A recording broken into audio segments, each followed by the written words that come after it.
Right now, in the quiet dark, your mind may be holding its own silent trial. You are standing in the courtroom of your own memory, acting as both the prosecutor and the accused. A single choice from your past is dragged into the light, and you examine it from every angle. You look at the words spoken or the actions taken, and you feel the familiar burn of an old error. It is an exhausting habit. Your thoughts are walking backward through a house that was taken down years ago, trying desperately to salvage things that have already turned to ash. You are trying to repair a moment that has already hardened into history.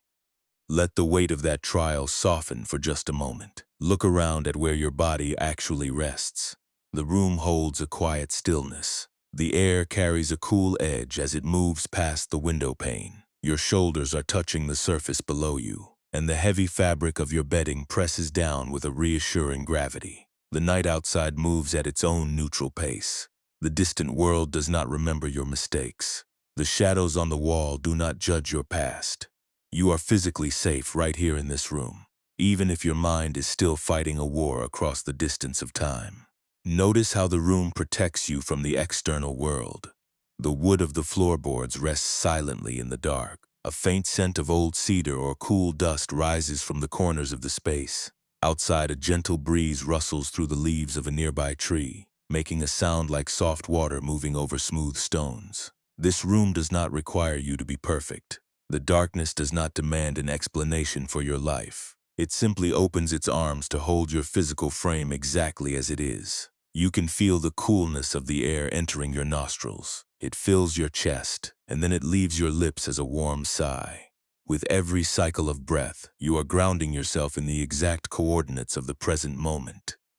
Tonight, you do not have to arrive at a final verdict. You are not a broken machine that needs to be aggressively repaired before sunrise.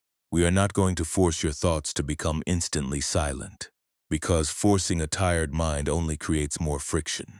Instead, we are simply going to change how you hold the weight.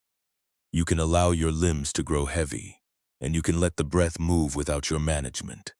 Nothing will be demanded of your heart during these hours. The mind often believes a strange lie. It whispers that if you keep punishing yourself with guilt, you are somehow keeping yourself safe.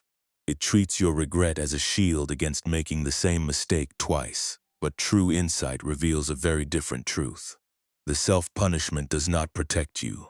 It only keeps you trapped in the ruins. The Buddha pointed toward a freedom that begins when we see the illusion of a permanent self. The person who made that error years ago was operating with different eyes. They possessed a different heart and a different level of pain. You are punishing a ghost. You are carrying a massive iron key of judgment, exhausting your fingers to turn it, yet the room it unlocks was dismantled long ago. Consider the sheer texture of this mental key. It feels cold to the touch. It has jagged edges that catch on your thoughts during the midnight hours. Every time you think about that past choice, you find yourself tracing the ridges of this heavy tool.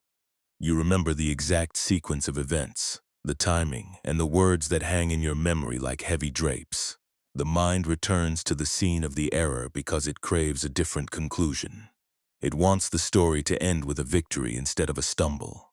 It believes that if it replays the script enough times, the historical facts will somehow yield to your desire. But history is like fired clay. It cannot be remolded by the heat of your tears. We often treat our own hearts more harshly than we would treat a complete stranger. If a friend came to you carrying the same deep sorrow, you would not hand them a whip. You would not tell them to stay awake for weeks replaying their failure. You would offer them a warm drink, a quiet place to sit, and words of gentle comfort. Yet when you look inward, you deny yourself that basic human grace. You lock yourself in a dark cell of your own making, and you hand the key to a ruthless inner warden. Tonight, we are going to invite that warden to take a long walk away from the prison gates. We are going to let the keys drop to the stone floor. Think about how much energy it takes to carry that iron key through your nights. You grip it so tightly that your palms feel stiff. Every time a memory arises, you lift the heavy metal and try to force it into an old lock. You want an explanation, or perhaps you want to undo what is done. But the lock does not move, and the iron only grows colder against your chest. Maybe you have felt this specific ache in your belly when the house grows quiet. It is the heavy friction of a mind that refuses to accept its own history. Let us breathe into that exact space where the iron rests. Bring your awareness to the center of your chest, where the breath expands and contracts. You do not need to push the memory away to find a moment of ease. You only need to notice that the memory is a phantom visiting your present room. The mistake happened in a different year and under different skies. It was committed by a version of you that was doing the only thing it knew how to do. In a short while, we will travel along a narrow mountain path to see an ancient dye works. There, an old lock with no keyhole shows us the path out of this labyrinth. We will see how a simple shift in perspective can dissolve the heaviest chains we forge for ourselves. But before we walk that path, let your physical form settle more deeply into the surface beneath you. Feel the back of your head resting against the fabric. Notice the subtle rhythm of your rib cage rising and falling. Each exhale is a natural invitation to surrender the posture of the defender. You do not need to explain your life to the dark. You do not need to prove your goodness to the silence. The mattress beneath you is entirely neutral. It supports you without asking for your history, and it holds your weight without measuring your worth. Perhaps you have spent many seasons believing that your regret is a form of penance.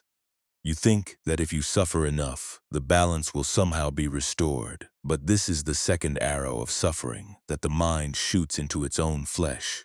The original event was the first arrow which brought its own natural pain. The decades of continuous self-blame are the thousands of extra arrows you choose to fire into the same wound. You can choose to lay down the bow tonight. You can decide that the first wound was enough. Let us allow the mind to simply watch the pattern of its own replaying thoughts. When an old memory rises, do not argue with it. Do not try to excuse it, and do not try to condemn it either. Simply observe it as if it were a cloud of dark smoke rising from a valley far below your mountain peak. You are the mountain, stable and grounded in the present moment. The smoke belongs to an old fire that has already burned out. It cannot touch the stone of who you are right now. The iron key you are holding is made of heavy thoughts. It is forged from words of deep regret and painful longing. These words are heavy weights that have no practical function in the night. They cannot change a single second of yesterday. They can only make the present pillow feel like a stone. What happens if you loosen your fingers just a fraction of an inch? What happens if you allow the iron key to rest beside you on the sheets, rather than clutching it inside your fist? You might feel a slight wave of fear when you think of letting go of the guilt. The mind might scream that without the guilt, you are letting yourself off too easily. But there is a deep wisdom in realizing that true accountability does not look like torture. True healing looks like a quiet awakening. It is the moment you look at your past self with the eyes of a compassionate stranger, recognizing the confusion that caused the stumble. As we prepare to listen to the old stories of the mountain masters, give yourself permission to exist only in the space of this breath. The past is an echo that has no independent life. It only has the power you give it when you feed it your current energy. Right now, your energy is required for nothing but rest. Your heart deserves the same mercy you would naturally offer to a tired traveler who has walked 1,000 miles in the wrong shoes. Let your jaw relax completely. Release the small muscles around your eyes where the tension of the day still lingers. The night is broad and spacious enough to hold your regrets without letting them crowd out your peace. You are here, the room is still, and the journey toward the limestone ravine is ready to begin. You do not need to solve your whole life before you close your eyes. You only need to trust the darkness to hold what you cannot carry. Let your awareness drift away from the immediate walls of your bedroom. Imagine a place where the mountain air is so sharp that it clears the throat with every breath. High in the northern territory, a path winds downward into a narrow limestone ravine. The cliffs rise up on either side and block out most of the sun. This leaves the ground in a perpetual slate-colored twilight. The air here tastes of damp earth and crushed stone. Down in the belly of this gorge, a mountain stream runs fast and loud over gray boulders. Along the edges of the water sit massive circular stone vats filled with a thick, fermenting liquid. This is the place of the ancient dye works. The scent of fermenting indigo leaves hangs heavy in the air. It mixes with the sharp aroma of wood smoke from a single small cabin. Down this rocky path walks a young traveler named Anzan. His body leans heavily to one side. His breath comes in ragged, shallow gasps. Across his left shoulder, a thick hemp rope has dug deep into his skin. It leaves a raw red groove through his cotton tunic. At the bottom of this coarse rope hangs a massive iron padlock. It is larger than a man's two fists combined.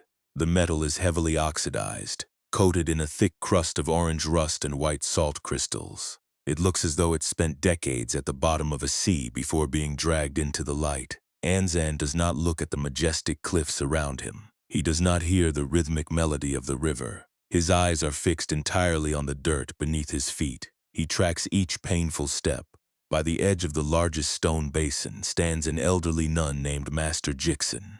Her white robes are tucked up at the waist. Her forearms are stained a deep, permanent indigo blue from decades of working with the vats. She holds a long wooden paddle, stirring the dark liquid with slow, methodical strokes. The surface of the vat ripples, catching the dim mountain light like the skin of a dark plum. She does not stop her work when Anzan approaches. She simply listens to the heavy, uneven thud of his straw sandals on the wet slate. Anzan drops to his knees on the damp earth. The massive iron padlock strikes a flat stone with a loud metallic clatter that echoes against the limestone walls. He presses his forehead against the cold ground. He weeps from sheer exhaustion.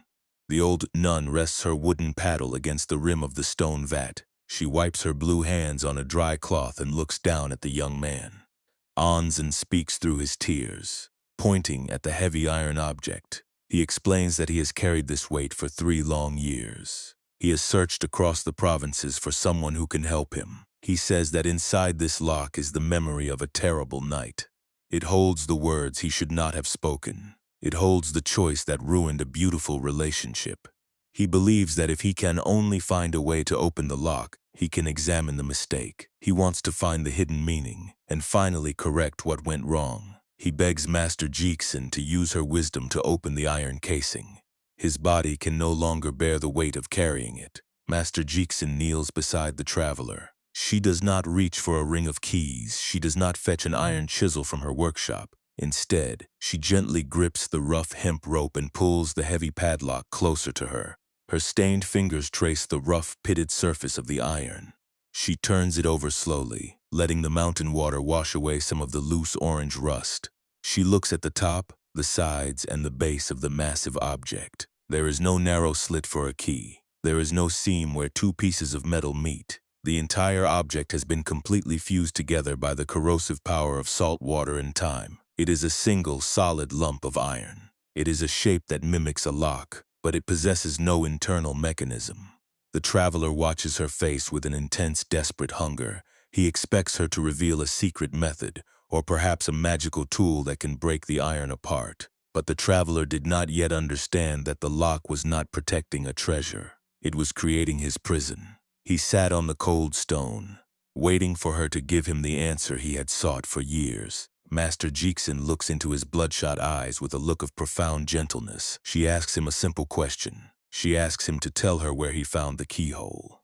Anzan blinks, pointing to the center of the iron block. He says there must be a way inside. He remembers the exact moment the lock was closed around his heart. The old nun stands up and walks over to a pile of old garments resting on a timber bench. She picks up a tunic that is torn at the sleeve and badly stained with dark grease. She explains to Anzan that people bring her these ruined fabrics from all the surrounding villages. They want the stains gone.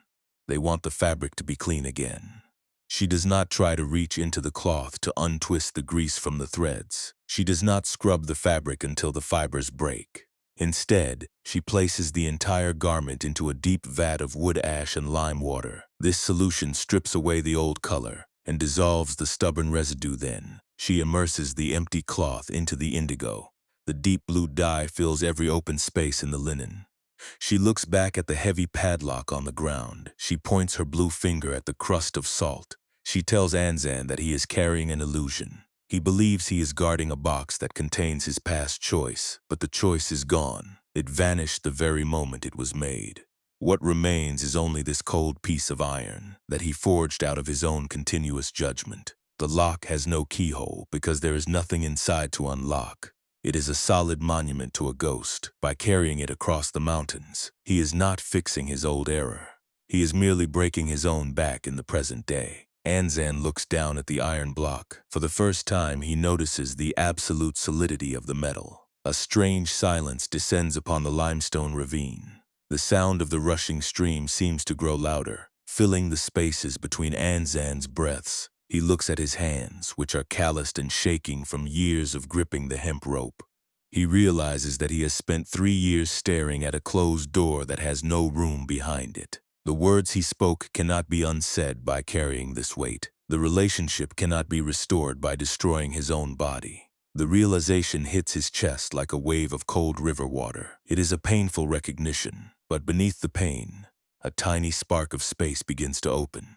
His shoulders, which have been hunched forward for 1,000 days, drop slightly. The rope stays on his neck, but his grip on the iron looms less tightly.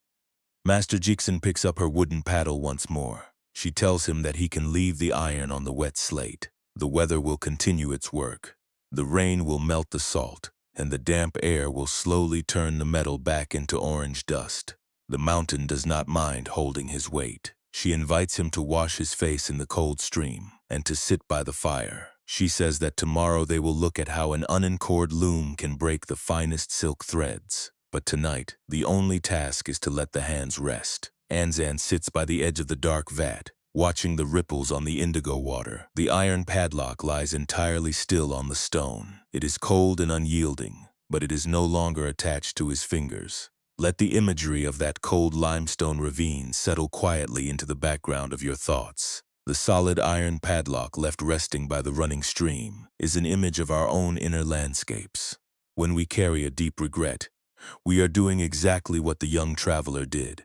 We walk through our modern lives with a heavy, unseen weight pulling at our necks, believing that our suffering is a necessary tax we must pay for being human. We mistake the continuous ache in our chest for a sign of goodness, as if punishing ourselves makes us more worthy of love. But the wisdom of the Buddha invites us to look closer at the texture of this heavy iron weight. The mind has a natural habit of adding a second layer of distress to every natural pain. If you trip on a stone in the road, the body feels a sharp thud of physical discomfort. This is the first wound, and it is a simple fact of living in a physical world. But the mind immediately begins to construct a second wound. It begins to shout about how foolish you were for not seeing the stone, how careless your steps are, and how you always seem to stumble when others walk smoothly. This second wound is entirely made of thoughts. It is a psychological heavy iron that we forge out of our own self-criticism, and it is this second wound that robs us of our sleep. The original event from your past was the first wound, but your nightly trials are the thousands of extra needles you choose to press into your own skin. Letting go does not mean you pretend the past never happened. It does not mean you wipe away your values or become a person who does not care about consequences. To let go of the heavy iron block simply means you stop trying to dig a keyhole into its solid face. You look at the metal, you recognize its weight, and you gently place it down on the damp earth of your present life. You allow the historical fact to be exactly what it is, an unchangeable piece of stone that cannot be altered by your anxiety. When you stop fighting the unalterable truth of yesterday, the energy that was consumed by that warfare suddenly returns to your body. Awareness is like the deep stone vat that holds the indigo liquid. The vat does not get angry when a stained garment is dropped into its depths. It does not judge the grease on the linen, and it does not try to reject the torn cloth. The stone basin simply holds what is present with an absolute, unshakable stability. Tonight, your mind can become like that ancient stone basin. You can allow the memory of your old mistake to float on the surface of your awareness without diving into it. You can see the shape of the regret, you can feel the cool texture of the sadness, and you can let it rest there without trying to fix it. As these insights sink into the heavy places of your chest, a quiet space begins to open for a subtle, physical shift. In a moment, we will explore a gentle way to rest your hands so that the weight can begin to slip away naturally. But first, let us look even deeper into why the mind clings so fiercely to its own condemnation. We often hide behind our guilt because guilt can feel strangely safe. It is a familiar rhythm that keeps us connected to the things we have lost. The mind whispers that if we stop feeling miserable about our past choices, we are somehow saying that those choices did not matter. We confuse self-punishment with responsibility. But true responsibility is a living, breathing quality that can only exist in the present room. It requires a clear eye, a soft heart, and an unburdened mind. A person who is constantly carrying a heavy piece of rusted iron cannot help anyone else cross the river. They are too busy trying to keep their own head above the water. This ancient wisdom does not ask you to stop feeling your emotions. It does not look down upon your sorrow, and it does not command you to become cold or indifferent to the people you may have hurt. True compassion is not an icy numbness that turns away from human weakness. Instead, it is a quiet, steady gaze that sees the truth of how suffering is made. The original mistake you made was like a single spark that scorched the grass beneath your feet. It brought its own natural share of grief and regret. But your mind did not let the fire go out. Instead, your thoughts gathered the dry timber of self-criticism, stacking it higher every evening, until the small spark became a roaring furnace that consumes your night. Consider the truth of change, which moves through every forest, every river, and every human heart. The person who made that painful choice years ago is no longer sitting in your bed tonight. That version of you was younger, perhaps more frightened, and definitely operating with less wisdom than you possess right now. They acted out of the narrow conditions of that exact day, surrounded by the confusion of that specific hour. When you lie awake tonight punishing your current self, you are punishing a complete stranger. You are demanding that a ghost from 5 winters ago possess the clarity that you only earned by surviving the storm. It is a profound injustice we commit against ourselves in the dark. Self-forgiveness is not an act of pride or a declaration of perfection. It is an act of profound honesty. It is the moment you look into the mirror of your soul and admit that you are an imperfect traveler who is learning how to walk. You acknowledge that you have stumbled in the dark. You accept the reality of the broken threads, and you choose to step forward anyway. The Buddha pointed out that all things are dependent on conditions. When you made that choice, you were under the influence of a particular cloud of confusion, or fear, or loneliness. If you had possessed the wisdom you have tonight, you would have chosen a different path. But you did not have it then. You had to live through the error to find the clarity you carry now. Look at your hands right now as they rest on your bedding. Think of how many times those hands have reached out to help others, or held on to things that were slipping away. They are warm, living hands. They do not deserve to be chained to a solid block of dead iron. The regret you feel is proof that your heart is alive. It is proof that you care about goodness and truth. Do not use that beautiful sensitivity as a weapon against yourself. Do not turn your capacity for love into a tool of lifelong torment. The heavy iron key of judgment has done its work. It has shown you where you want to grow, and it has taught you what you value. It has no further purpose in the night. You do not need to destroy the key, and you do not need to throw it into the river with violence. You simply need to permit yourself to let it grow cold. Let it match the temperature of the ground beneath you. Let the heavy metal find its own rest on the floor, far away from the gentle rhythm of your heart. Listen to the quiet spaces between my words. Those spaces are empty of judgment. They contain no past choices, and they hold no ancient trials. They are completely clear, open, and neutral. Every time you return your attention to the silence of the room, you are stepping out of the courtroom and into the sanctuary. You are choosing to let the indigo vat of your awareness dissolve the old stains, not by frantic scrubbing, but by quiet immersion. Give yourself permission to be empty of the struggle for just a few hours. The history will remain where it belongs, safely locked away in a year that has already ended. Your only responsibility right now is to breathe, to soften, and to allow the heavy iron to slip from your fingers. Bring your focus back to the physical support beneath your body. If it feels right, let your hands rest gently by your sides with the palms facing upward toward the ceiling. This open posture is a physical invitation to the mind. It is a quiet signal that you are no longer trying to grasp or defend anything. Take a slow breath in, letting the cool air travel deep into your abdomen. Hold that stillness for a brief moment. Then let the breath pass through your lips like a quiet evening sigh. There is no need to count your breaths. and there is no need to control the rhythm. Simply observe how your chest naturally expands and contracts without any effort from your side. Notice the muscles around your jawline. Perhaps you can let the teeth separate slightly, allowing the hinges of your jaw to slacken completely. We often carry our unyielding judgments in the tightness of our face. We clench our teeth as if we are still holding onto a heavy rope. Let that tension drop into the pillow. Bring your attention down to your shoulders. Imagine they are sinking a little deeper into the surface of the bed, like heavy stones settling into soft river mud after a long storm. You can release the collarbones, and you can let the ribcage expand fully with each natural wave of air. Feel the weight of your upper arms pressing into the mattress. Let the elbows become heavy, and feel the relaxation flow all the way down to the tips of your fingers. Now, look inward with a gentle curiosity.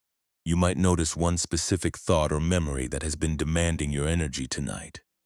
Perhaps it is a phrase you wish you could recall, or a choice that leaves a bitter taste in your mind. Do not try to push this memory out of your awareness, and do not judge yourself for thinking it. Even noticing its presence is already a profound act of mindfulness. Name the pattern quietly in your heart. You can say to yourself that this is simply the old habit of replaying the trial. It is just the mind trying to find a keyhole in a solid block of iron.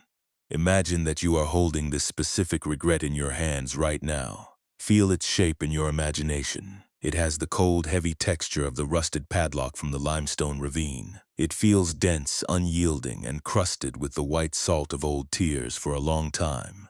You have held this object close to your chest, believing that your grip was keeping you safe. Look at how tired your fingers are from holding this posture. There is no need to force yourself to shatter the iron, and there is no need to heal the whole story in this moment. The healing happens in the softening, not in the breaking. Instead, picture yourself leaning down and placing this cold iron weight onto a bed of soft, damp green moss on the forest floor. You are simply setting it down right beside you. Watch your fingers slowly uncurl one by one. Notice the sensation of air finally circulating through your palms. Your skin can breathe again. The heavy metal rests securely on the earth now. It is no longer touching your skin, and it is no longer pulling at the muscles of your neck. The moss gently cradles the rough contours of the rusted iron, accepting its shape without any resistance. Let the image change slightly as you watch it in your mind. The earth beneath the moss is ancient, dark, and perfectly still. It does not pull away from the coldness of the iron. Instead, the ground slowly absorbs the chill from the metal. Imagine the sharp temperature of the padlock beginning to soften. The coldness leaves the iron and diffuses into the vast warm soil below. The iron gradually changes, matching the exact temperature of the surrounding earth. It becomes just another silent shape in the quiet woods, losing its power to sting your heart. You might find that your mind wants to reach out and pick the heavy iron back up. That is a very normal reaction for a tired heart. The habit of carrying guilt is old, and the mind often confuses the weight with safety. It feels naked without its armor. If you notice your thoughts reaching for the rope again, gently remind yourself that the iron can wait until the morning. There is no penalty for leaving it on the moss for a few hours. You can return to it whenever you are ready. But for tonight, you are permitted to exist without it. Nothing is required of your spirit right now, except this single, unburdened breath. Feel the absolute neutrality of the darkness around you. The air in your room does not carry the memory of your past stumbles. It simply kisses your skin with a cool gentleness. You do not need to reach a state of perfect clarity before you are allowed to rest. Peace is not something you must earn by resolving every historical mistake. Peace is simply the space that remains when you stop dragging the heavy lockbox through the night. Let the boundaries of your body become soft and heavy, blending into the quiet darkness of the room. Your legs are relaxed, your abdomen is soft, and your heart is beating in its own natural time. Think of how much energy you have spent trying to fix what cannot be moved. Let that realization bring a soft sense of relief rather than defeat. It is a beautiful thing to admit that you are powerless over yesterday. It means you can finally stop fighting a war that has already concluded. The mountain river in the story continues to flow without asking the traveler for his permission. The vats of indigo continue to ferment in the dark ravine. Nature moves forward without holding a trial. You can allow yourself to join that forward movement, letting the current of the night carry you away from the rocky cliffs of your regret. The mind may try to pick the weight back up, but as we move deeper into the mountainside, we find another master craftsman who knows what to do with broken things. We will climb higher into the windswept terraces, where the slate gives way to ancient stone steps. There we will see how the tension on a thread can be dissolved before it breaks the entire tapestry. But for these next few moments, let yourself float in the open space you have created. You have laid the iron down, and the earth is holding it for you. You are safe enough to soften, and you are free to let the night carry you forward into a deeper and more profound rest. The path does not stop at the limestone ravine. It continues to climb upward into the thin air. Let your mind ascend this winding mountain track, leaving the deep vats of indigo far behind. As you climb higher, the trees begin to thin out until they disappear completely. You pass the timberline and enter a vast windswept terrace made of cold gray slate. The air up here feels incredibly light, and it carries the sharp taste of cold iron ore. A thin trail of white smoke drifts from a stone hearth, smelling faintly of dry juniper needles. The wind moves across this open plateau with a low, hollow whistle. It brushes against the rough stone surfaces, smoothing away the sharp corners over centuries of quiet work. On this high terrace, an elderly stonemason named Master Kenji is at work. His hands are thick and heavily scarred from decades of splitting granite. Small gray particles of stone dust cover his knuckles, making his fingers look like extensions of the mountain itself. He kneels on the frozen ground before a long flight of ancient stone steps. A massive granite slab has split completely down the middle because of the winter frost. Master Kenji does not look angry at the fracture. He does not try to force the two pieces together with thick mortar, and he does not try to disguise the break. He simply uses a small iron chisel to smooth the inside of the crack. He allows the stone to settle naturally under its own immense weight. A woman named Mio climbs onto the terrace, her footsteps slow and hesitant. For many years, Mio was known as the most skilled weaver in the valley. She could weave silk so thin that it felt like running water between the fingers, but today, her loom stands completely empty in her small cottage.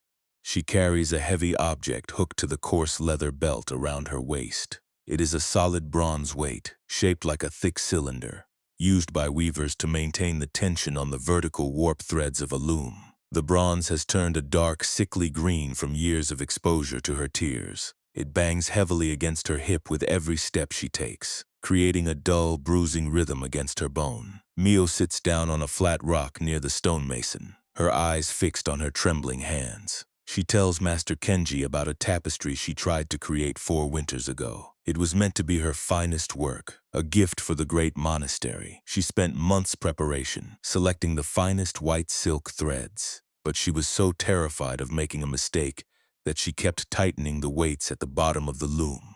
She wanted every single line to be perfectly straight, without a single sag or deviation. One night, while the village was asleep, the tension became too immense for the delicate silk. A single thread snapped with a sound like a small whip. Within seconds, the entire warp unraveled, shredding the masterpiece into a tangled mass of ruined string. She tells the stonemason that she hasn't touched a single thread since that terrible night. She keeps replaying the moment she adjusted the bronze weights, wishing she had loosened her hand. The memory of that sharp snapping sound haunts her. Whenever the wind blows through the rafters, she carries the bronze weight everywhere she goes, as a self-imposed penance for her failure. She believes that if she forgets the pain for even a day, she will remain a reckless and unworthy craftsman. She asks Master Kenji how he can look at a broken stone without feeling a deep sense of shame. She wants to know how to repair a life that has snapped under its own pressure. Master Kenji stops his work and sets his iron chisel down on the granite slab. He looks at the green bronze cylinder hanging from her belt. He asks her to consider the purpose of the weaver's weight. He notes that the weight is designed to provide tension while the hands are actively throwing the shuttle. It keeps the threads steady so the pattern can emerge. But there is an ancient rule among weavers that many forget. When the sun goes down and the weaver leaves the loom, The weights must be unhooked. The threads must be allowed to slacken and breathe during the dark hours. If the tension is left on the loom while it sits idle, the silk loses its life, and the wood of the frame begins to warp. It was here, on the highest steps of the mountain terrace, that the weaver finally saw what happens when the tension is left on the thread for too long. Master Kenji points his scarred finger at the split granite slab before him. He tells her that the mountain does not fight the winter frost. When the water enters the stone and expands into ice, the granite allows itself to fracture. The stone does not spend the next 4 seasons weeping over its lost unity. It simply accepts the new shape that reality has provided. It rests its weight on the earth in 2 pieces instead of 1. The stone remains useful, and it still forms a solid step for the travelers who climb the peak. Looks down at the heavy bronze cylinder resting against her thigh. She realizes that her continuous regret has been an endless night at the loom for 4 long years. Her life has been completely idle, yet she has refused to unhook the weights. She has kept her heart under the maximum possible tension, replaying the old failure to punish her spirit. She thought that by maintaining the strain, she was proving her dedication to her craft. But she sees now that the tension is the very thing that prevents her from ever weaving a new cloth. Her energy has been entirely drained by the silent effort of keeping her thoughts tightly strung. The stonemason gently reaches out his dusty hand and touches the green bronze object. He tells her that she does not need to smash the weight to find peace. The bronze is not evil, and her past desire for perfection was not a crime. It was simply an error born of fear. He suggests that she give the loom of her mind permission to go slack for the night. There is no tapestry to finish before dawn, and there are no judges waiting to inspect her progress. The wind on the terrace does not care about straight lines or broken silk. It only asks for open space to blow through. Mio takes a long, slow breath of the cold mountain air. The wind fills her lungs. Carrying the clean scent of stone dust and dry juniper smoke, she reaches down to her waist with fingers that are stiff and cold. She finds the leather loop that holds the bronze weight to her belt. Her knuckles turn white as she works the thick strap through the brass buckle. It is a familiar, stubborn connection that does not want to yield easily. But she moves slowly, without anger, and without forcing the leather to tear. She simply untwists the old knot that she tied 4 winters ago. With a soft groan of relief, the leather strap slips free from her belt. Mio holds the heavy bronze cylinder in her 2 hands for a brief moment, feeling the absolute reality of its physical mass. Then she leans forward and places it flat on the granite step beside Master Kenji's chisel. She does not throw it over the cliffside in a dramatic burst of emotion. She simply lets it rest on the solid stone, completely unattached to her body. The bronze weight stays entirely still. It no longer pulls at her clothing, and it no longer bruises her hip with its dull, heavy rhythm. A deep, unfamiliar lightness spreads through Mio's midsection. Her rib cage seems to expand a little further than it has in years. Her posture remains slightly bent from the years of strain, because true transformation does not erase all the old scars in a single instant. But she is no longer fighting the gravity of her own history. She sits quietly on the windswept terrace, watching the small gray particles of stone dust blow away in the wind. She does not know if she will return to her loom tomorrow, and she does not know if she can ever weave silk again without fear. But for tonight, she is willing to sit with that uncertainty. She is willing to let the threads of her life remain loose in the dark. Master Kenji picks up his iron chisel once more and returns to his slow smoothing of the split granite. The rhythmic tap of his tool against the stone creates a steady, comforting melody that fills the mountain air. The sound carries no judgment, and it demands no explanation. It is simply the sound of a craftsman working with reality exactly as it is found. Mio closes her eyes, letting the cold wind wash over her face. The heavy green weight sits beside her on the step, but it is just a piece of metal now. It has no power to pull her backward into the ruins of her old tapestry. Let your own awareness rest in that high, quiet place alongside the weaver. You can feel the cold iron ore air entering your own chest, clearing away the dense smoke of your nighttime trials. The heavy weights you have carried to maintain the tension on your own history can be unhooked right now. There is no loom to tend during these midnight hours. and there are no broken threads that can be mended by keeping your heart taut in the dark. You can allow the entire structure of your life to go loose, trusting the surface beneath you to hold your weight without any effort from your side.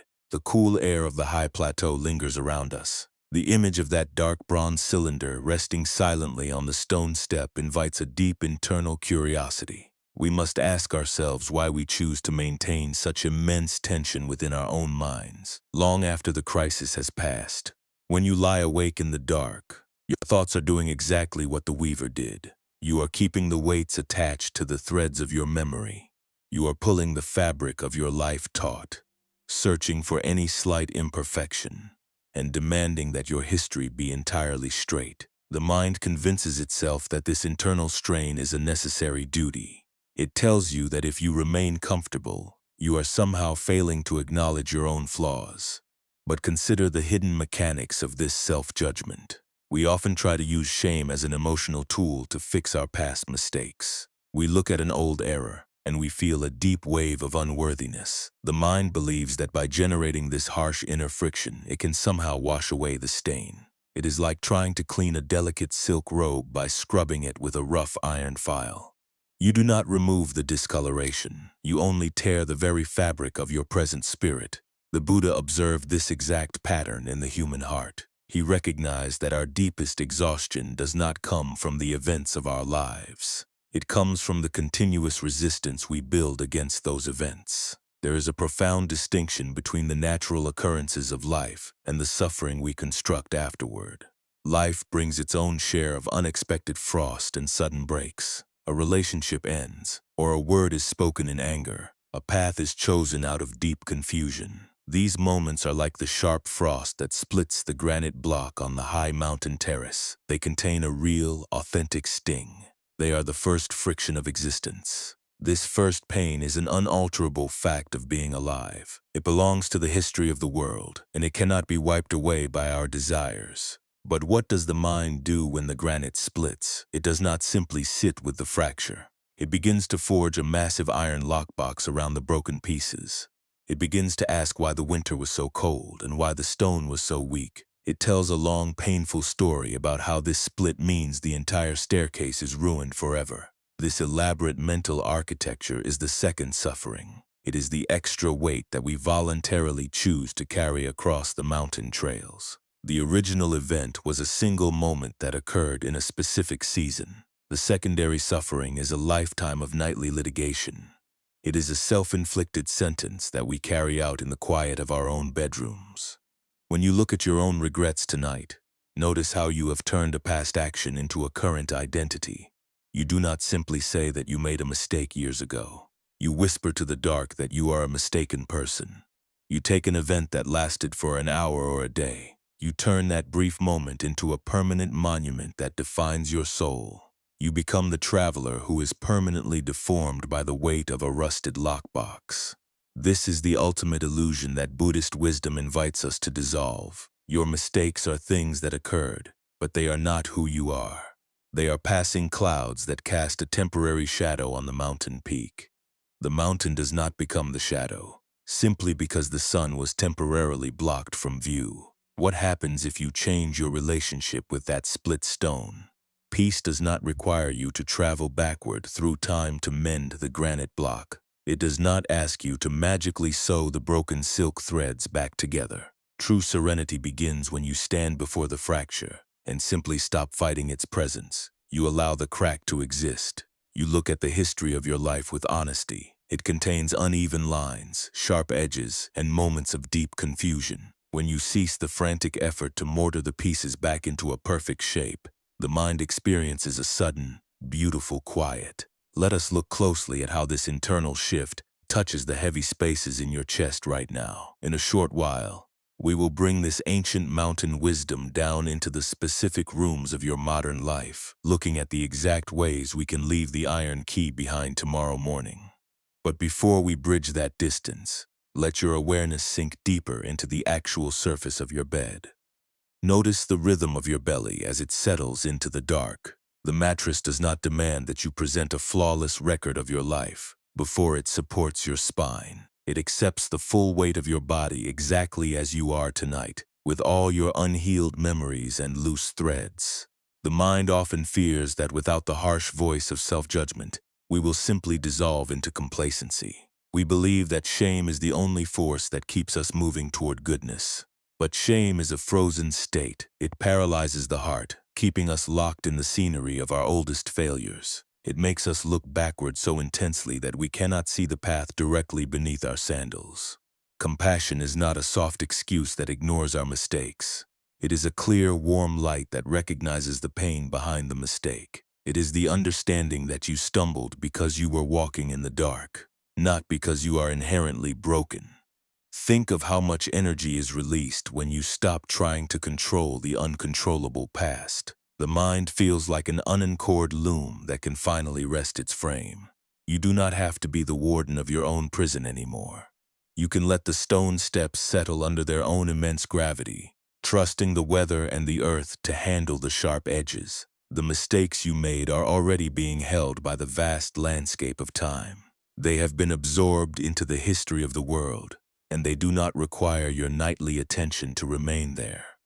Let yourself notice any lingering tightness in the muscles of your neck or your lower back.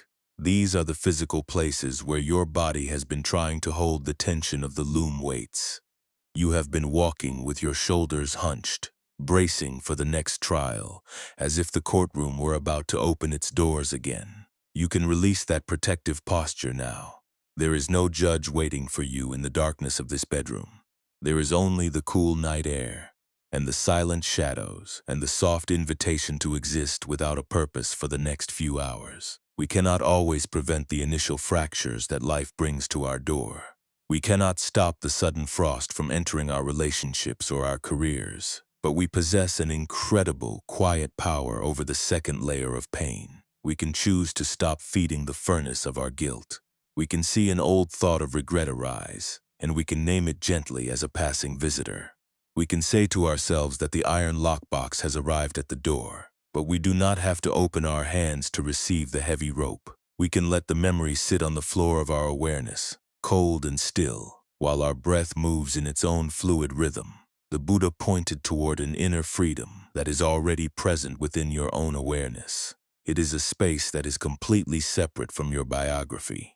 This quiet sanctuary inside your chest does not care about your list of achievements, and it is not damaged by your list of failures. It is like the empty stone basin that sits on the high terrace, waiting for the mountain snow to fall. It is inherently clear, tranquil, and spacious. Every time you step away from the urge to litigate your past, you are returning to this original clearing. You are choosing to let your life be exactly as large and uneven as it naturally is.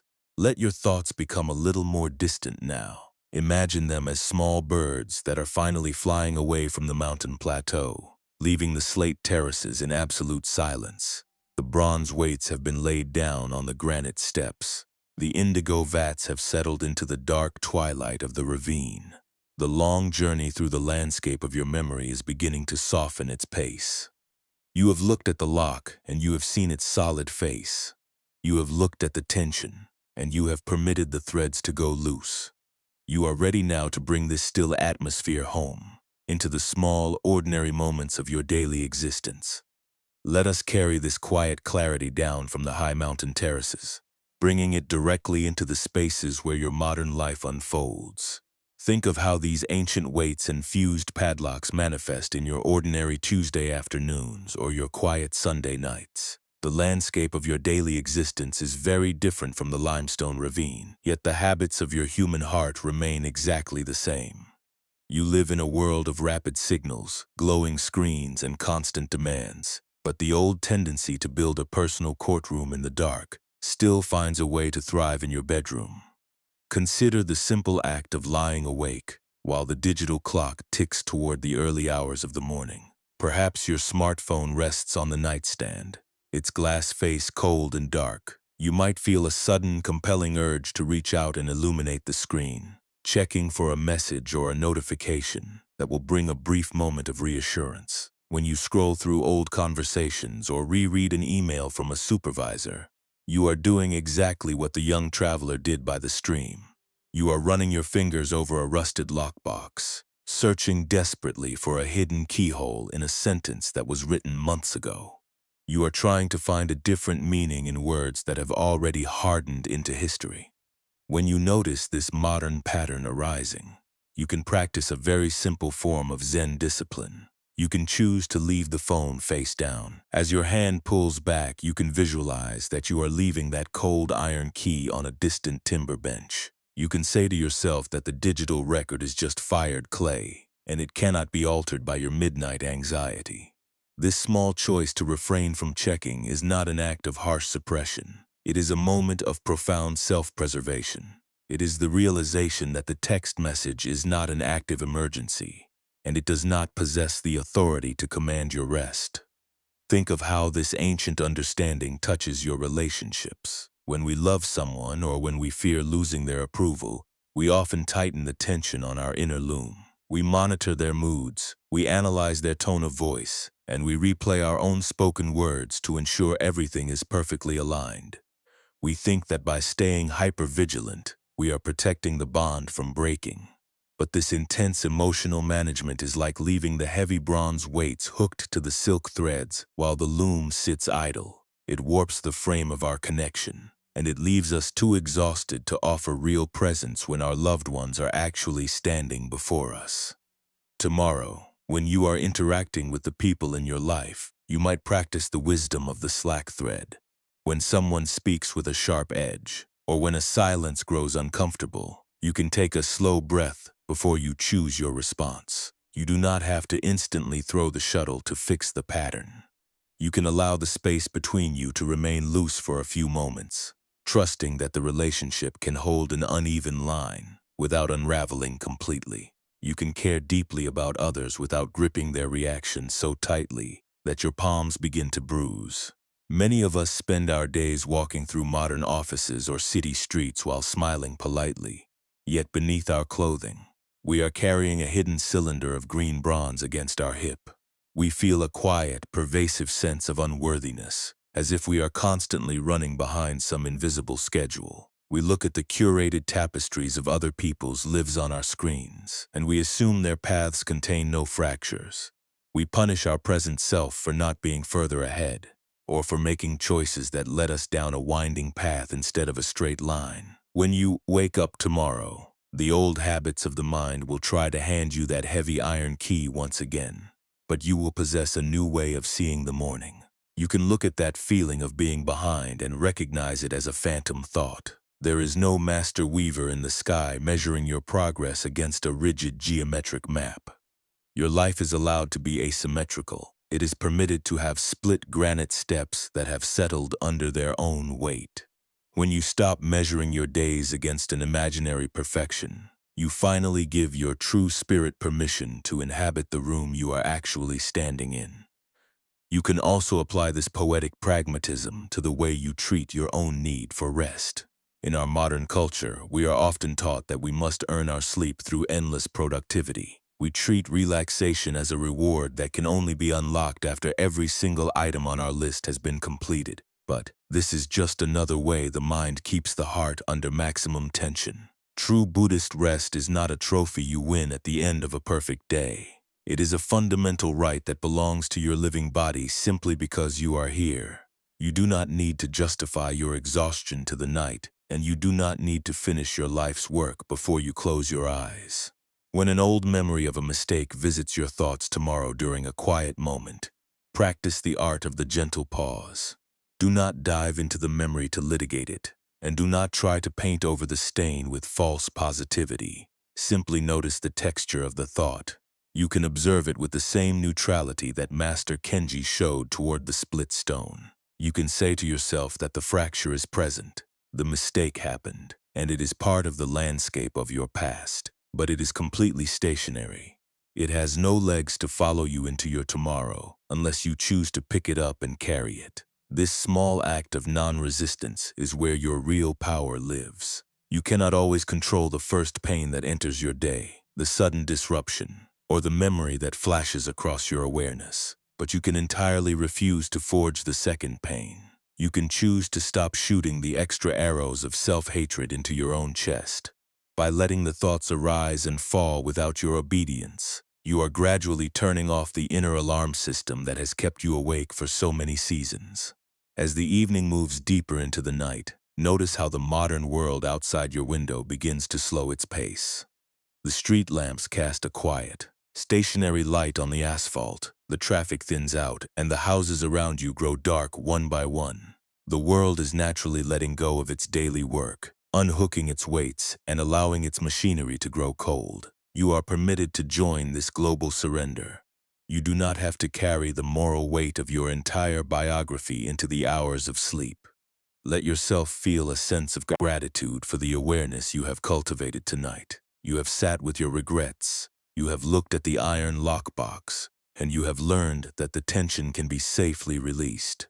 This understanding is now a permanent part of your inner sanctuary. It will remain with you when you turn off the lights. It will hold you during the dark hours, and it will be there to greet you when the morning sun touches your floorboards. The long walk through the rooms of your life is ending now, and the only threshold left to cross is the one that leads directly into sleep. The stories of the mountain masters have done their work, showing you that your value was never locked inside a past choice. Your value is the living space that is breathing right here in this bed. Let the modern world dissolve entirely into the dark, and prepare your heart to enter the final clearing, where the snow falls into the empty stone basin, and all the sharp edges of the world are smoothed into a uniform peace.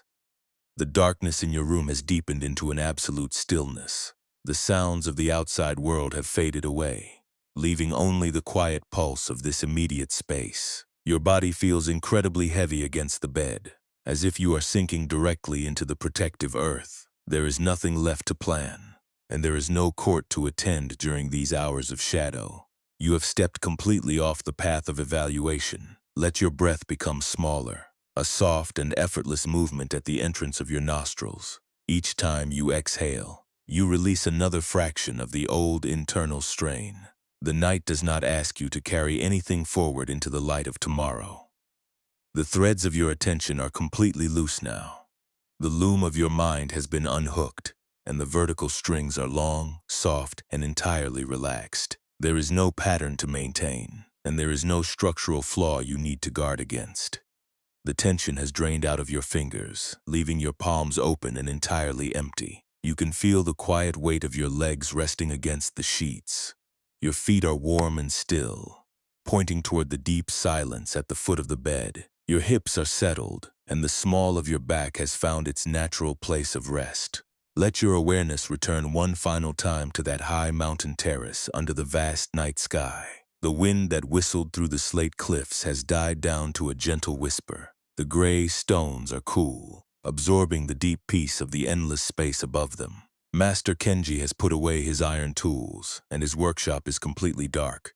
The old stone steps rest under their own immense gravity, remaining perfectly steady in the dark. The massive granite block that split during the winter frost sits quietly on the ground, its deep fracture remaining open and completely unforced. A soft, heavy mountain snow begins to fall through the freezing air. Large white flakes drift down from the clouds, moving with a slow and uniform grace. They do not hurry to reach the ground, and they do not make a sound as they land. The snow begins to fall directly into the large, empty stone basin that sits on the edge of the terrace. One by one, the cold flakes dissolve into the dark void of the vessel, slowly filling the empty space with a pure and silent whiteness. The basin simply receives the snow, without any effort to hold it or change its form. The white drift begins to cover the split granite step. It settles into the deep fracture, gently smoothing over the sharp edges that were broken by the frost. It fills the dark crevice with a soft and uniform layer of white, untroubled powder. The snow falls over the dark bronze cylinder that was left resting on the stone. It slowly blankets the green metal, hiding its thick contours beneath a quiet mound of winter stillness. The bronze weight disappears from view, becoming just another soft shape under the white landscape. It has no more power to measure tension, and it has no more connection to human hands. Far down the mountain slope, the silent flakes drift into the narrow limestone ravine. They settle on the surface of the deep indigo vats, turning the dark rippling liquid into a calm and frozen mirror. The snow falls over the wet slate where the young traveler knelt. It completely covers the massive iron padlock that was left by the fast-running stream. The orange rust and the white salt crystals are buried beneath the clean, cold drift. The iron object rests on the flat stone, growing completely cold as it blends into the foundations of the gorge. The mountain holds its weight now, and the weather will continue its slow work without your assistance. Feel your own physical frame matching that heavy falling silence. Your limbs feel as stable and dense as the stone steps resting in the mountain soil. Your chest is completely unburdened, a wide and spacious clearing where the breath can move without any restriction. You do not need to finish the story of your life before you are allowed to sleep. The mistakes you have made are being covered by the quiet white drift of time, leaving them safely buried in a season that has already concluded. They do not require your nighttime attention to remain peaceful. Allow your mind to drop the need for a final verdict. The inner warden has walked away from the gates, and the old lockbox has been left in the deep ravine. You are no longer the prisoner, and you are no longer the judge. You are simply the quiet awareness that observes the night. The thoughts that float through your mind are nothing more than distant snowflakes passing through an empty sky. They arise from the dark, they drift for a brief moment, and then they dissolve into the vast silence of your heart. Let the weight of your head sink deeper into the pillow. The fabric feels soft and cool against your cheek, providing a safe sanctuary for your resting face. The muscles around your eyes have completely let go of their vigilance, and your eyelids are heavy as lead. You are permitted to stop solving your history tonight. You can leave the broken threads exactly as they are, trusting the darkness to hold your life while you rest. Something inside you is already whole, independent of your achievements and untouched by your errors. The room around you is an absolute cradle of peace. The shadows on the wall are soft and still, moving only with the natural rotation of the earth. You have arrived at the final threshold of the journey, where the words can end and the pure rest can begin. The long walk through the ruins of your memory is over, and the path ahead is completely smooth and white. You are safe enough to soften, and you are free to let yourself disappear into the deep, unmeasured dark. And if the self you have been trying to punish was never your enemy, but simply a tired traveler who has been waiting all along for you to drop the key,